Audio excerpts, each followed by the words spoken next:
Well, I watched The Exorcist the same weekend as I watched Texas Chainsaw Massacre for the first time. Oh, really? Because I had a maths teacher. He would get sacked for this now if he would do this now. But he knew I was a film fan. And he said, "Rob, have you watched?" So he mentioned Clockwork Orange, good film. The Exorcist, Texas Chainsaw Massacre, and I Spit on Your Grave. And he said he should not be recommending the last films. Yeah, but what he did, he brought the films in for me. Oh wow! Yeah, and he said, "There you go." I won't say the teacher's name, but he said, "There you go. Go home. Tell me what you think."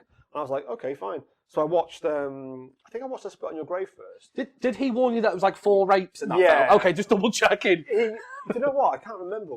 Because looking back now, that is very illegal. But he was a great guy, great teacher. Yeah. And to be fair, luckily I was not a psychotic person, so I didn't take him too seriously. Yes, yeah. But this teacher, like I say, he opened my eyes to a different genre of film, which was horror. It technically was my first entry into horror. What a first end! That's a heavy entry.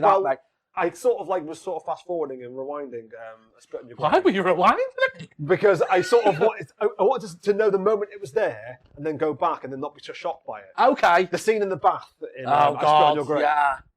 I mean, you can say it if you want. The film's old. You can say what happens. Well, it's basically when a man's penis. She cuts a man's sausage off. Yeah, and that's a lot of that going on in that movie, and rightly so because they were about. Yeah, he's a diddler. But like I say, that I watched that film, and then it was Texas Chainsaw Massacre, which really affected me, and then I went on to The Exorcist, and The Exorcist actually felt like a bit of a chill out compared to Texas. Anything to chill out when you first saw the films I Spit on Your Grave. Yeah, it wasn't. I mean, I don't think it was my official one, but I think definitely it was my first one that I really wanted to pay attention to. Oh God! And but when I watched The Exorcist, that was I was like, because I thought Exorcist would be full on gore. No, but it's actually more of a drama. Yeah. I mean, the horror vibes are obviously there, and it's obviously Reagan is one of the greatest horror cults of all time. But the fact is, the movie is based around faith and things like that. So the movie interested me on that level. I was like, this is a lot. I got more from The Exorcist than I thought I would. I thought it would just be a quick horror film to get out of the way and done and say I've seen it. But it actually ended up being one of the great films that I watched at that point of my life.